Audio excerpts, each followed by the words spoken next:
UVM is in relatively strong financial shape. Um, and if I could, I'd like to quote from a piece that my colleague Helen Scott wrote. And Helen Scott titled the piece, The Struggle for the Soul of the University of Vermont. And in the Mm-hmm. course of that, she talks about where the university is financially.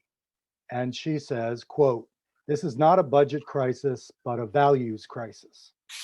Far from being in a state of financial exigency, the university as a whole is remarkably well off. The 2020 year-end financial report showed a net increase of 24 million. There's an untapped $34 million rainy day fund and an endowment of more than $500 million. And what I would add to that is that the last few capital campaigns have been remarkably successful, and they have been record breaking, the last two, drawing in hundreds of millions of dollars. So my point is that UVM is in an extremely solid financial position, and all of the worst case scenarios about the pandemic aside, it can't argue that it's facing a financial crisis that would really merit radical shifts in the mission of the university. Except, of course, that's exactly what the university is arguing. So I'm just going to pause and note that there will probably be a response to this talk by Enrique Cordera in about 3 days in the commentary section of Vermont Digger. You can check my accuracy in a couple of days, but I would imagine that they will disagree and say that in fact their financial situation is precarious. With that noted, let me just talk about what I see going on from where I sit in the College of Arts and Sciences. I think that what we're seeing at UVM is a relatively obvious, methodical attempt to shift the basic mission and character of the university. And I think it's not coincidental that the major shifts have happened during moments of national emergency. What is that shift? It's a really dramatic movement away from the arts and humanities and toward an ever increasing emphasis on science, technology, and medicine. And if you think about it, that's an identity much more in line with institutions like MIT or Purdue. So here's the historical pattern I see. So I would ask you to cast your memories back to 2007, 2008, 2009, what we now call the Great Recession. So the Great Recession hit, there was the bursting of the housing bubble, and there was a truly frightening global financial crisis. We can argue about what caused it, or whether it was exclusively greed in certain quarters of the US system, or whether there were other substantial causes. But that was a fact of life, and the university was impacted dramatically. Coming out of that, part of the solution or part of the shift in emphasis after the global recession was the creation of what was then called spires of excellence. Now, we joked a lot in the English department at the time about the spires of excellence because it seems to suggest that everything outside the spire is sort of the valley of mediocrity. And so we had a lot of fun with it, but we were also worried and anxious because what the spires of excellence was an overt statement by the university that they were going to select certain areas for growth and substantial investment. And there was what I think purported to be a town hall forum to settle on these spires of excellence, but they pretty much turned out to be what everyone knew they were going to be, and that was neuroscience, complex systems, and food systems. And at about the same time, environmental science was also elevated in terms of the resources it was getting. So our worry was that we would be at first frozen in terms of hiring and resources, but that eventually they would not be, they being general administration, would not be happy simply with freezing, but would rather start to cut our budgets in, Mm. in the other areas in the arts and sciences. And so if you come up to the present day, you have the pandemic in 2020. And in the midst of that, the announcement that College of Arts and Sciences was going to phase out 12 majors, 11 minors, Wow. 4 master's programs, and that's fully 1/5 of the college's offerings. And the departments of classics, religion, and geology would be axed entirely. Mm. So those two things, when I look at them, define the last 12 years for me. And they show you that there's a consistent trend and it gets dramatic and accelerated when there's a national moment of financial crisis. And usually the explanation is either explicitly or implicitly that the financial crisis is driving these particular changes. Um, but it gets more complicated than that and more, I will use the word surreal, because there's, in the arts and sciences, there's a little bit of a feeling of Alice in Wonderland to all of this. But this movement away from the humanities and towards the STEM disciplines is the constant. And what's surreal about it is that the College of Arts and Sciences has long been, since I got here and until the present day, one of the cash cows of the university. Yeah. Mm. In other words, it produces a good deal more revenue than it gets or is allowed to keep from the university. And it has more than its share of majors. And I think that's generally understood. And even the administration will admit that, but they admit it in a certain curious way. But to prove that everybody knows this, I want to read you just a little bit from the Burlington Free Press. The Burlington Free Press is not always the most biting in its analysis, but they published a great article in 2014 when the STEM complex was announced. It was going to be the largest capital investment in UVM history, and it was going to completely devote itself to the teaching of the STEM disciplines. And that's the way the Free Press covered it. Quote, the big investment the University of Vermont is planning for its STEM initiative belies the relatively small numbers of graduates from certain science, technology, engineering, and math programs. The capital investment is expected to amount to over 100 million, the university's largest to date, covering a massive new building and an adjacent major renovation on the central campus. The new complex will accommodate fields in science, technology, engineering, and mathematics. Here's the key part. The graduates who received bachelor's degree in UVM's designated STEM disciplines this year amounted to about 9% of the graduating class.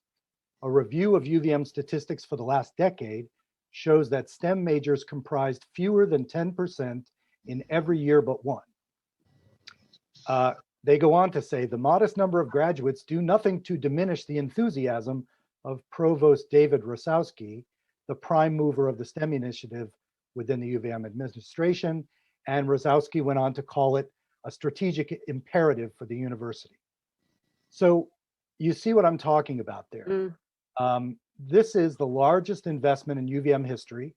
It's going to a tiny percentage of UVM majors, but the reason they're doing that, and in the same article, they point out that what they wanted to do was try to grow those majors by 50%. If they did that, then we'd be talking about 18% of graduates. But again, that's a speculation. But that's a pattern too, where science or technology or medicine are concerned, very small numbers of majors or graduates or insufficient revenues to cover operating expenses are all forgiven by the upper administration. And I'll give you one very dramatic example of this. And this is from a 7 Days article published recently. And the analysis was actually performed by Joe Kudrell, a senior lecturer in the math department.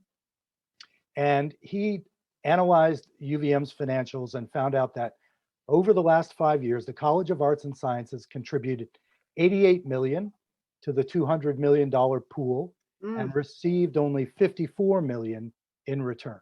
Wow. So in other words, arts and sciences has $34 million taken away from it, and then is declared to be in budget structural deficit. And this, again, from the article. By contrast, Larner College of Medicine, which generated slightly more than 5 million in undergraduate revenue, took in 67 million.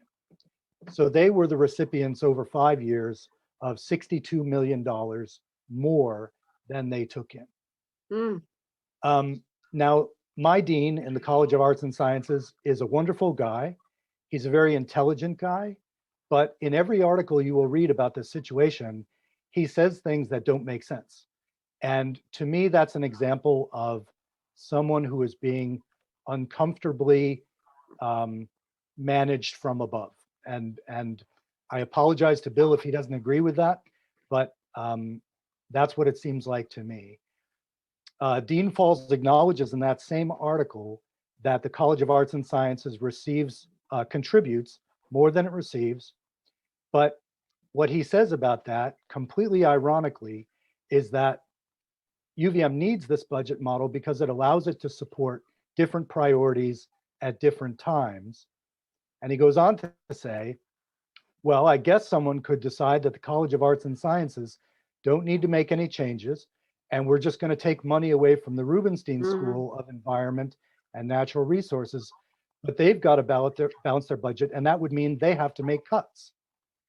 But the point, as I see it, is their logic is that departments should be cut according to their ability to produce revenue.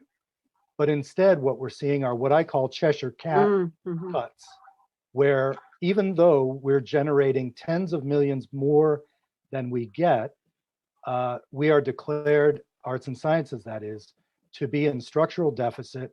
And then people, in order to make up for that, are being cut.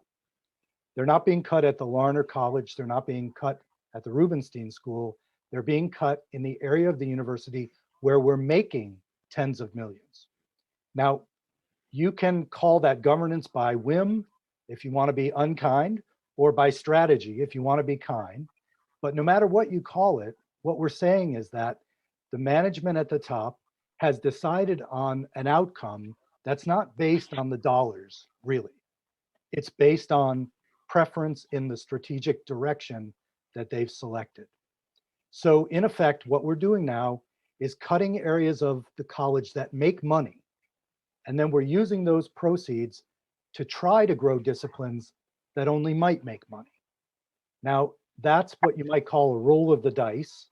And that's exactly what Bill Falls described it to us in a department meeting we had with him. Now, I won't go on much longer, but I want to funnel this down to what that means. What it means is that, you remember I said that during the Spires of Excellence days, we were frozen in terms of hiring and our resources were inhibited. Now we're at the point where arts and sciences is being told we're going to be cut, and we're going to be cut year after year. And what that translates into, I work with a guy named Jamie Williamson. Yeah. Jamie has well more than 3 decades in university. He was 4 years from retirement, and his contract came up for renewal during the pandemic, and he was let go the month before Christmas by the administration. And when he tried to plead with them or negotiate with them, they said, this is purely a financial matter. Now, I would suggest to you that that's absolutely up is downism. It is not a financial matter that Jamie Williamson was cut. His classes are always full, and the division in which he sits, or the department in which he sits, generates money, as does the college. So the university has decided to subsidize other programs at the expense of our college, with the impact on people like Jamie Williamson. And the last thing I'll say there is that Jamie teaches subjects that are understood by the university to be absolutely necessary. Among other things, he teaches Native American literature. No one else we have is qualified. Robert, could you could you mute? There you go. So no one else is qualified to teach Native American literature. So we're losing something that's key to our race and ethnicity requirements. We're losing a valued colleague 4 years from retirement, and the savings are non-existent because Jamie's courses are all full. The only way that you can get to possible savings would be to say that by cutting people whose courses are full, we would then drive students toward courses they don't want to take. In other words, courses that are not already full. So with that said, I will finish by repeating something I said at the beginning. These are my observations as someone who works in the College of Arts and Sciences. I believe that what I said is accurate based on the facts of the last 12 or even 20 years. But where I sit in the state Senate is not to try to drive decisions based on this, but rather to go at it more objectively and to think about the needs of the university as a whole. So among other things, we're now considering a $98 million request from the university in terms of pandemic response.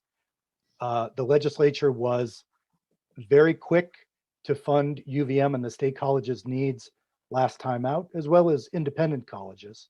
We will be equally quick this time around, and that money is forthcoming no matter what the strategies under discussion tonight. But I'm delighted to have the opportunity, and thank you for providing it, to be able to get this off my chest. Our division, our department, our college has been under siege, and colleagues of mine have been under siege. In addition to Jamie Williamson, I just want to mention Nancy Welch, my colleague who was called into a mandatory meeting with Dean Falls to protest her activism on this subject. Wow. Something I regard as completely and utterly covered by free speech and academic freedom.